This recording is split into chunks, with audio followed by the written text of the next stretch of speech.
Olá, aqui é Letícia Santos no programa Conexão Preta. Hoje eu tenho um dos percussionistas mais importantes da região, Mimo Ferreira. É um prazer te receber. Prazer é todo meu, Letícia. Olá, gente. É um prazer enorme estar aqui podendo conversar contigo sobre esse tema maravilhoso, né, que eu me dedico a vida inteira, que é os tambores. Os tambores é uma manifestação ancestral, é a forma de comunicação, traz música, alegria, louvor aos orixás, entre outras funções sociais e principalmente de muita representação de ancestralidade. Mimo, me conta um pouco dessa tua história com tambores. A minha história com tambores começa bem na infância, né? Ainda na barriga da minha mãe, porque eu sou filho meu pai era baterista e ritmista, né? Lá na cidade de Livramento, ali Rivera. Eu nasci do lado uruguaio, né? Eu sou filho de mãe uruguaia e pai brasileiro, ali de Livramento, Rivera Livramento. Então eu sou o que a gente chama de doble chapa, né? Eu sigo as duas culturas. E desde criança assumi essas duas culturas através do candombe, que é o ritmo afro-uruguaio também. Então, assim, eu já vim com essa predestinado a ser esse baterista, percussionista e pesquisador também, porque desde cedo também os meus avós, por parte do meu pai, eram zeladores de santo. Então, isso já me chamou muito a atenção, a questão da religião africanista. Depois, eles moravam em Rivera, e depois eles foram embora para Montevidéu. E eu já tinha todo esse talento já nato, assim, né, já para o tambor. Já pegava as coisas no colégio, já batucava nas salas de aula, era reprimido, né, pelas professoras. Eu procurava, no começo do ano, eu procurava sempre a classe, que eram de madeira, lembra aquelas carteiras, né, que então, a gente botava ali embaixo os cadernos. Eu procurava uma classe que tivesse um bom som. Então, às vezes, a classe que estava bom som estava lá atrás. Eu ficava lá sentado, porque no intervalo dava aquela batucadinha. Aí a professora perguntava, meu nome é Dilney, né? Dilney, por que tu está sentado aí atrás? O pessoal está todo sentado aqui. Não, tá bom aqui, professor. Tá bom aqui. Não, vem mais para frente. Não, tá bom aqui, tá bom aqui. Aí a menina, uma colega dizia lá, professor, ele está lá atrás porque ele consegue bater lá naquela... Aí me entregava, não, vem aqui para frente. Aí eu ficava assim, né, sempre ali.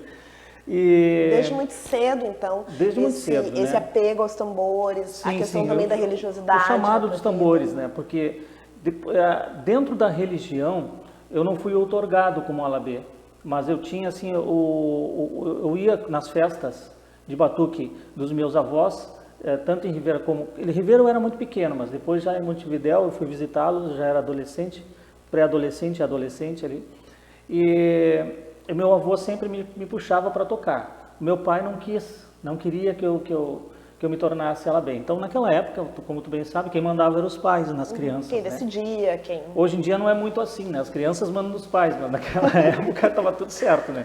Tá. Não tinha negociação. Hoje ainda tem negociação, né? Sim. Mas meu pai não queria que eu me tornasse ela B. Então eu não me tornei LB, mas sempre dava uma escapadinha quando eu ia para Montevidéu, o meu avô me puxava, botava o tambor ali no meio das pernas, me mostrava as fitas, os cantos, ele cantava o toque, jeje, porque eles são de jeje, como era, e eu acabava tocando à noite na festa, né, de batuque. E isso me deu assim muita energia para continuar, assim, muito, sabe? Porque era muito bom, sabe, sentir aquela vibração do tambor, o tambor como mensageiro mesmo. E hoje eu tenho uma oficina chamada Tambores Mensageiros. O tambor que faz esse elo, né, entre o céu e a terra, que faz com que a manifestação aconteça do orixá, né, através do tambor, daquele toque forte, os cantos também. E a vida foi passando. E ainda na adolescência, eu voltei lá para Montevidéu, fui tocar de novo. E os orixás dos meus avós abençoaram as minhas mãos, já que eu não podia me tornar um alabê. Eu perguntei para minha avó também o que tinha acontecido ali, porque eu senti que tinha um ritual acontecendo na minha volta. E ela disse assim, que os orixás abençoaram as tuas mãos, já que teu pai não quer que tu te torne um tamboreiro, né? E a gente respeita, mas os orixás abençoaram as tuas mãos para que tu possa sempre levar essa mensagem. Eu sempre me emociono quando eu falo isso, né? Porque é uma coisa muito linda. Então assim, e assim foi. Então sempre eu trago assim esse respeito muito forte, esse axé no DNA, que eu sempre prezo muito, né? E esse respeito pela cultura negra, né? Que para mim já é desde cedo uma coisa natural, sabe? De tocar um tambor, né? De sentir a história do tambor, desde a África, né? Chegando em cada estado, em cada país, e chegando até as pessoas, né? Então, assim, eu me sinto muito honrado, sabe? Muito honrado disso, assim, sempre espiritualmente, assim, sempre me preparo muito para ir tocar, seja para fazer uma gravação mesmo no meu estúdio, ou seja onde for, fazer aquele momentinho de introspecção e pedir essa licença, né, aos guias, aos meus antepassados que me abençoaram, os orixás também, para que eu possa sempre cumprir essa missão. A gente acompanha o Mimo nos trabalhos, nas oficinas, né?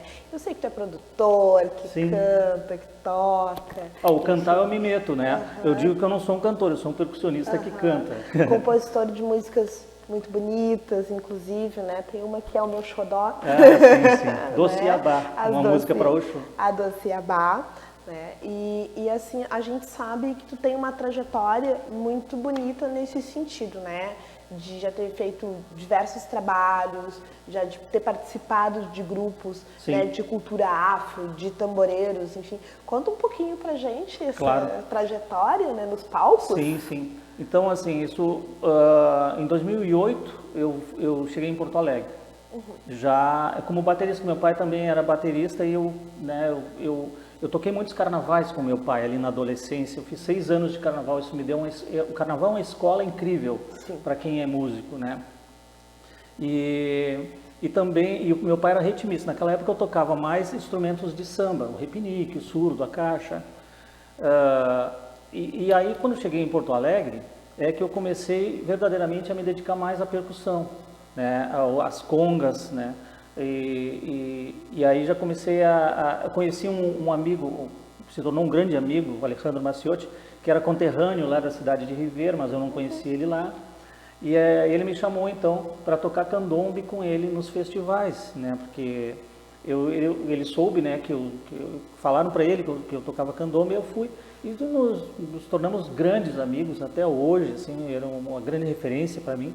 Fiz muitos festivais, nem tantos, né? Mas eram mais os festivais abertos de música popular aqui no Rio Grande do Sul que cabia candombe.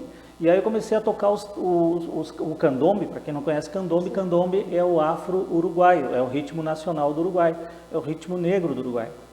E desde criança, com essas minhas idas a Montevidéu, eu enlouqueci com o candombe lá, né? Sim. Eu cheguei, aí quando eu voltei para a escola, na carteira eu já tocava era o candombe. Né? Então esse era um misto do samba, o samba que eu ouvia, o samba de enredo, o samba maravilhoso que a gente ouvia naquela época, e também o candombe. Então essas duas identidades vieram muito fortes para mim, assim, né? Essas duas, esses dois gêneros da música, assim. E aí eu cheguei e comecei então a tocar candombe, entrar nos festivais, aí comecei a me destacar com isso, né? E depois, em 2004, isso, olha, passou um tempão, hein? Eu criei uma cuerda. Cuerda é como a gente chama o grupo de candombe lá em Montevidéu, né? Explicando.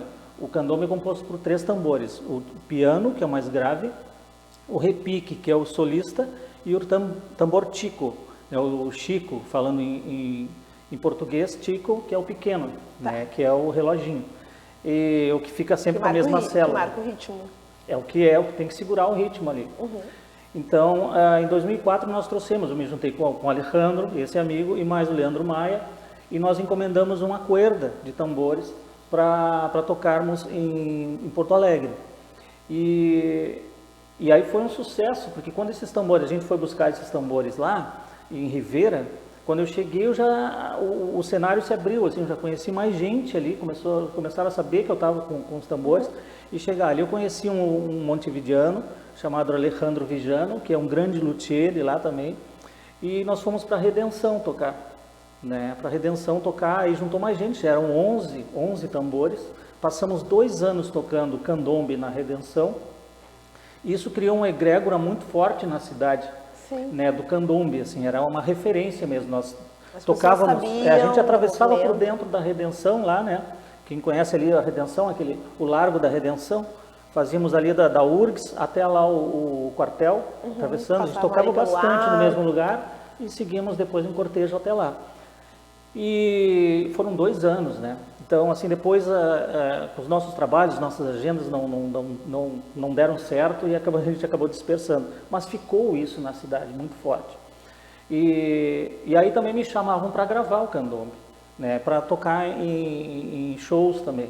Eu já estava com os 3 tambores. Eu pegava o meu e pegava os 2 dos guris.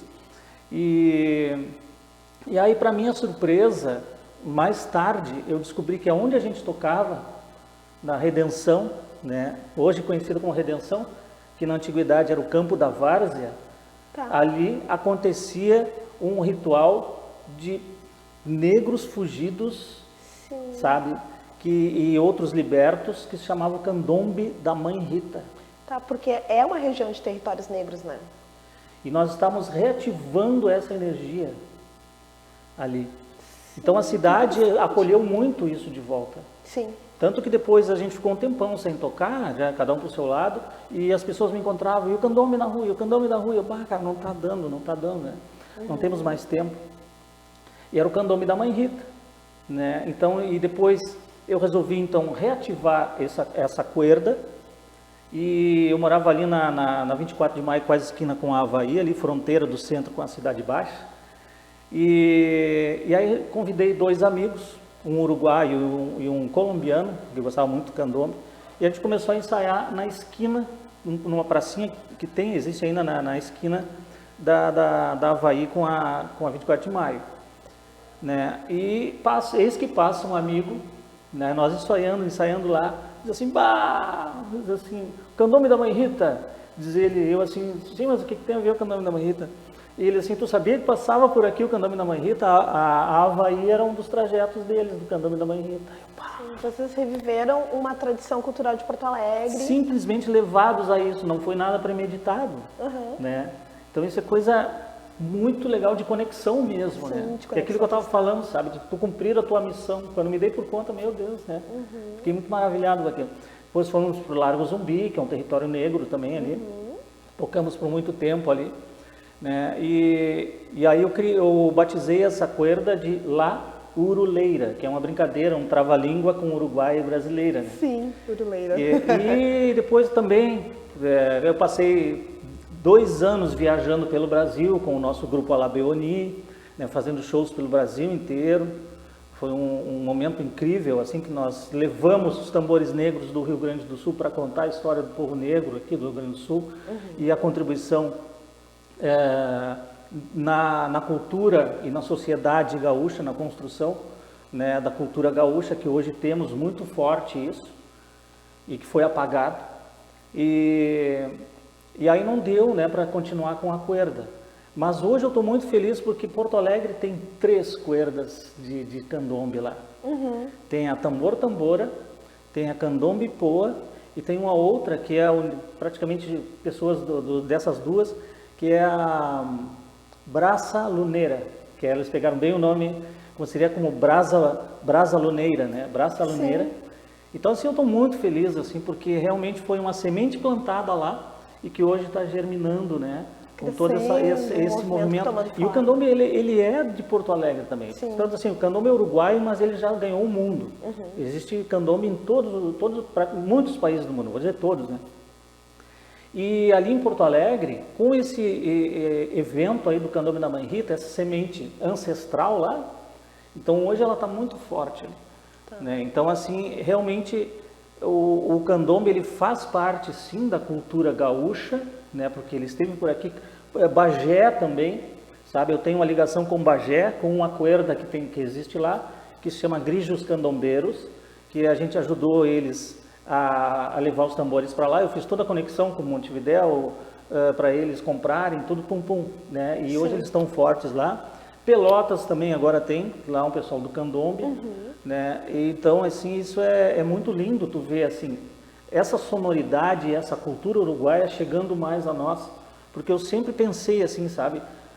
Eu acho lindo, Letícia, sabe? O maracatu, eu acho lindo, a música baiana, lindo mesmo, me identifico também, puxa vida, né? Adoro ir para a Bahia, eu tenho muitos amigos na Bahia, mas quando eu chego na Bahia, os meus colegas músicos lá e compositores não querem saber se eu toco o axé deles. Sim. Eles querem saber dos ritmos daqui, entendeu? Porque o Rio Grande do Sul, acho que isso que é importante a gente poder falar, as tradições, elas também são, né, diferentes, e a Exato. contribuição negra, ela também, a gente sabe que tem outras interferências Isso. e outras culturas, assim, que agregam ao trabalho realizado e principalmente agregam a contribuição negra no Estado. Mas os telespectadores devem estar curiosos, assim, com essa trajetória toda, por que Montenegro, Mimo? Foi assim, ó, morava em Porto Alegre, como eu falei, nesse endereço ali, né? E a gente precisava se mudar, porque estavam construindo um prédio colado ao nosso. O nosso era um prédio antigo, só tinha 2 andares e 4 apartamentos. Então, aqueles prédios antigos, aqueles apartamentos grandes, sabe? Sim. Então, ali cabiam os meus tambores, cabia a sala da Carol, nós tínhamos uma sala grande que a gente ensaiava ali tudo. Só que começaram a construir um prédio colado ao nosso. E quando ele passou do nosso, começaram as infiltrações.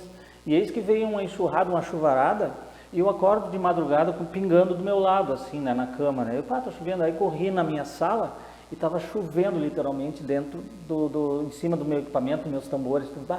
E aí começou todo esse drama lá. Nós chamamos o proprietário, né, tudo, e ele não deu muita bola porque o prédio do lado era dele também. Sabe, ele não falou nada, mas depois a gente começou essa briga, né, lá com ele, e a gente descobriu depois que o prédio do lado era dele também. Tá. E aí nós, vamos se mudar. E aí nós estávamos isso foi ali em 2014, 2013 e 2014, eu estava com o nosso grupo Alabeoni viajando pelo Brasil. E aí Carol, vamos ter que se mudar. Começamos não vai dar para ser Porto Alegre, porque a gente vai ter que ir para uma casa, com o que a gente tem aqui agora, nossa casa não cabe dentro de um outro apartamento, né? E muito caro os aluguéis lá. E aí vamos ver, vamos ter que ser na Grande Porto Alegre. Aí começamos a procurar, né? E eis que nessa gira eu passo por aqui com o grupo Alabeoni. Nós tocamos na Floresta Montenegrina, inclusive.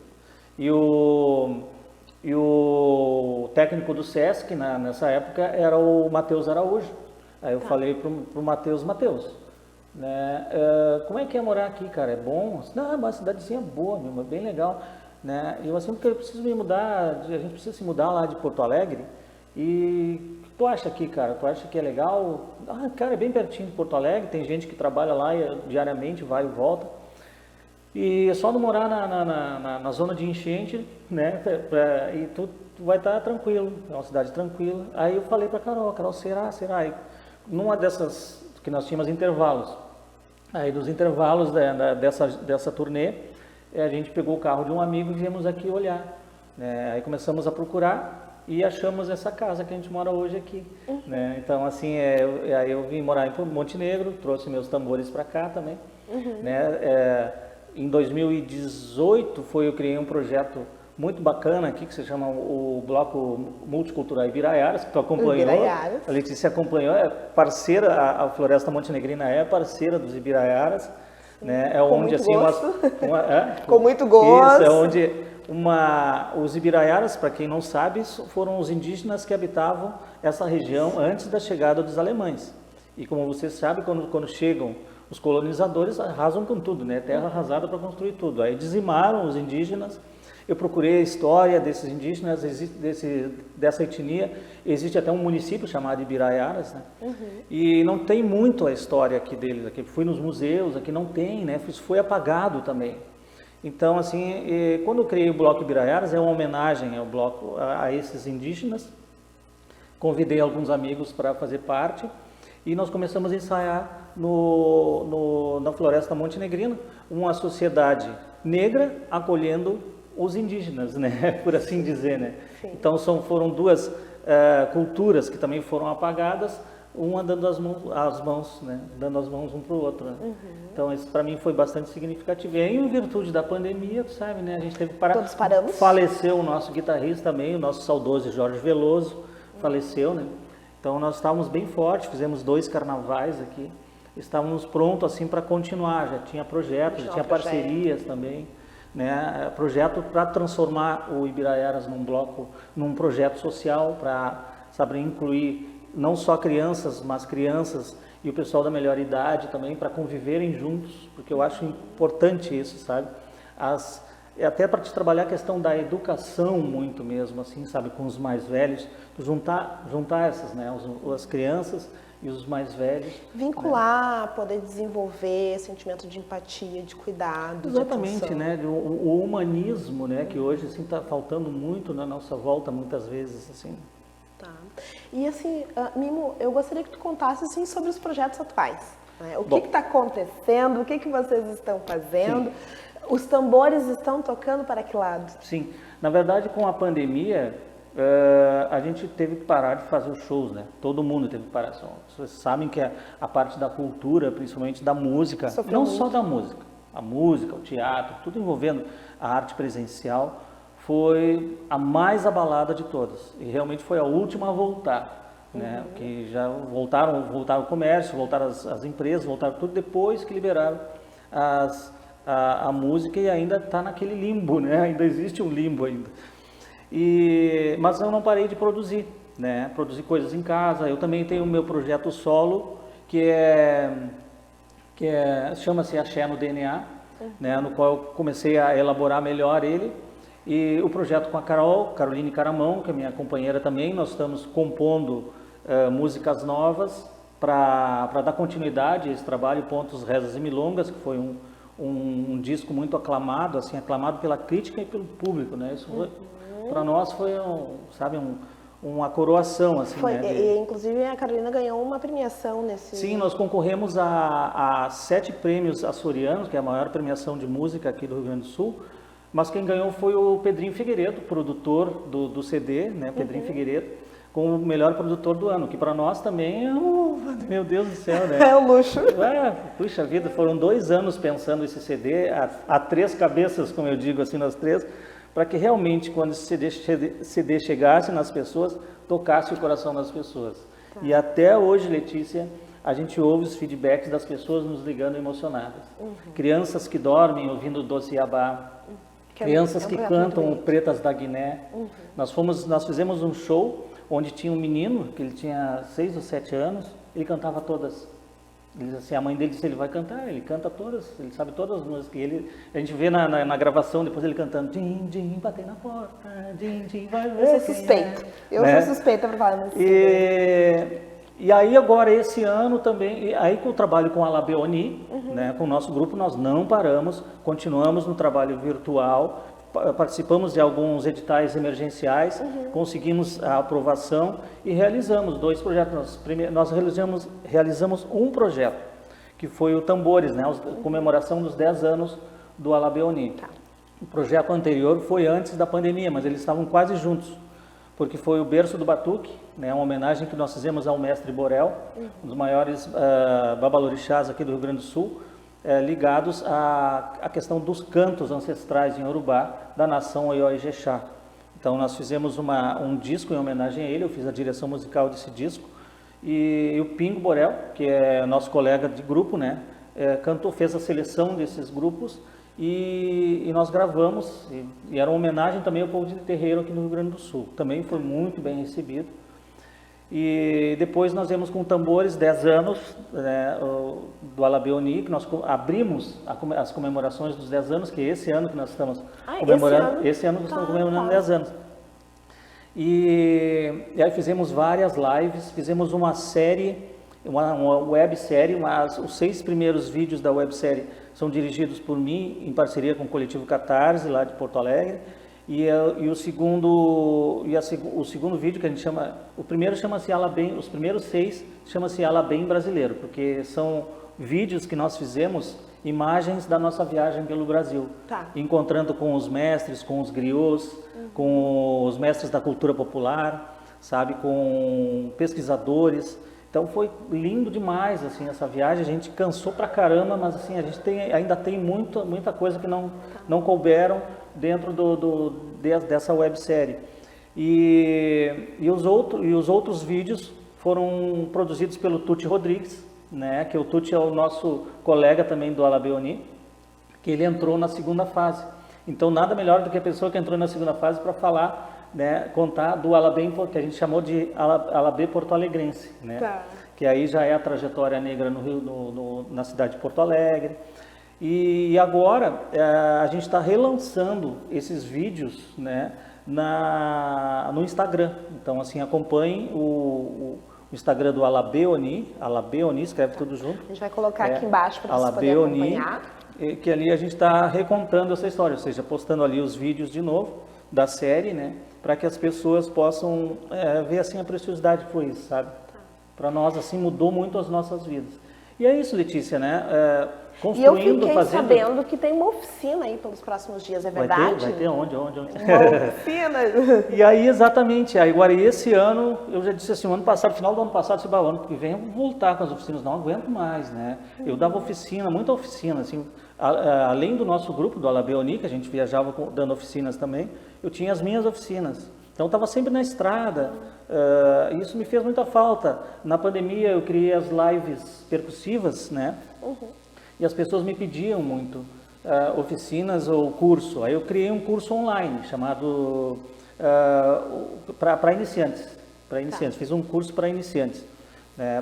E aí depois as pessoas não tinham tambor. Aí eu comecei a construir tambor também. Eu fiz um tambor, construí tambores e as pessoas compravam o curso e os tambores.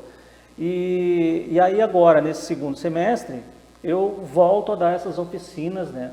Já 2 oficinas, que uma se chama 3 Ritmos Brasileiros, que eu estreio ela agora dia 16 de julho, das 14 às 17 horas, na Sociedade Floresta Montenegrina, nossa grande parceira, e onde eu vou apresentar 3 ritmos da cultura popular brasileira, que é o carimbó do Pará, o congo do Espírito Santo e o ijexá da Bahia.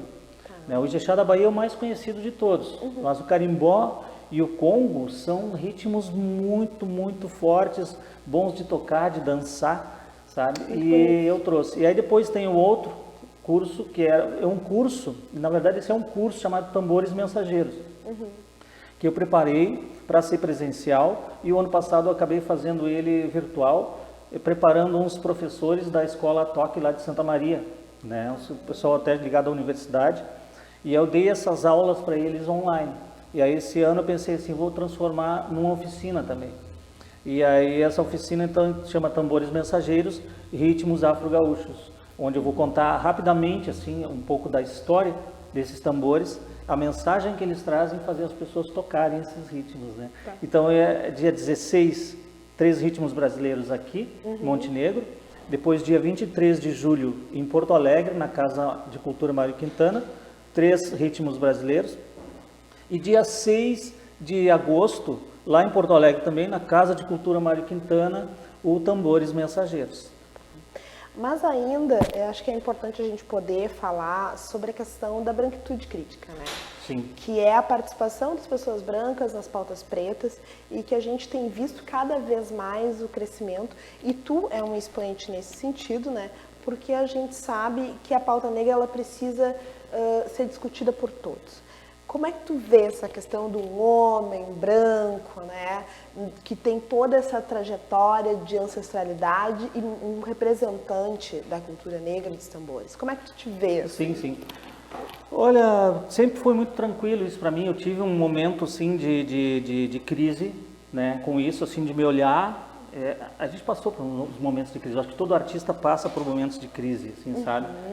De olhar assim, mas eu sou um branco, né, cara, e toco assim, e eu sofri também, assim, um pouco de preconceito de religião, por estar, de sabe? matriz africana também, eu senti assim, sabe, em alguns lugares, mas eu sei baixar minha cabeça também, sabe? Eu sei o meu lugar, sabe? Se não me querem ali, não me querem ali, não é ali que eu vou tocar. Isso tem a ver com a missão também, sabe? E eu acho que eu sempre busquei isso dentro, trabalhar essa humildade dentro de mim, de estar nesses lugares do povo negro, estando com o povo negro e saber ouvir o que tem para dizer. Se tem para dizer para mim, eu quero ouvir e aprender também, sabe? Porque eu não tenho nenhuma condição de falar por um negro, mas assim, estar do lado do povo negro nesse trabalho de derrubar o preconceito e erguer a cultura negra faz parte da minha missão, entendeu?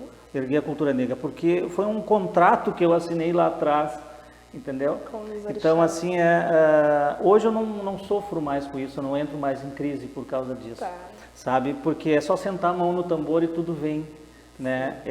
E ao mesmo tempo ter o respeito pelo lugar onde se está, pelo lugar de fala de quem está ali, né? E aprender, sabe? Porque assim, eu não consigo, sabe? E eu acho que nem devo falar pelo povo negro, mas sim alertar as pessoas sempre que eu posso, dentro das minhas oficinas, trabalhar isso, a questão do racismo, a questão das cotas, a questão, sabe, do respeito. De ser apoio à pauta. Desse apoio, de estar, sabe? E sempre que possível, né, trabalhar isso em outras pessoas brancas, por assim dizer, né? Que vêm com esse preconceito. E assim eu me posiciono, porque é uma questão humanitária, sabe? Eu acho que isso está dentro também do meu fazer artístico, essa questão humanitária. Eu poderia fazer outro tipo de música. Porque talvez é uma me pauta desse pra até mais todos. dinheiro. Mas Talvez é uma me desse, pauta. mas não adianta, isso é uma coisa muito interna, assim, espiritual, profissional, é tudo junto, sabe? Que não fui eu que escolhi isso, eu fui escolhido para isso, né? Não fui eu que escolhi um tambor, os tambores me escolheram. Que é muito característico da questão da religião de matriz africana. Nós somos escolhidos para essa religião. Exatamente. Né? Não é a gente que escolhe. Mimo, para encerrar, nós já vamos terminar. As pessoas te encontram como, Mimo? A gente te acha como? Quem quiser te contratar, te acha como? Onde? Muito bem. Então tá, meu Instagram está como Mimo Ferreira Percussão. Mimo é com 3 M's, tá? M-I-M-M-O, Ferreira Percussão, sem acento. No Instagram eu estou como Mimo Ferreira também, com 13 M's, Mimo Ferreira. O meu telefone, para quem quiser, é 51 999 25 50 46. Estamos para jogo aí, né, para levar os tambores onde quer que nos chamem. Então tá. Conexão Preto e Tevamon, junto com você. Muito obrigada.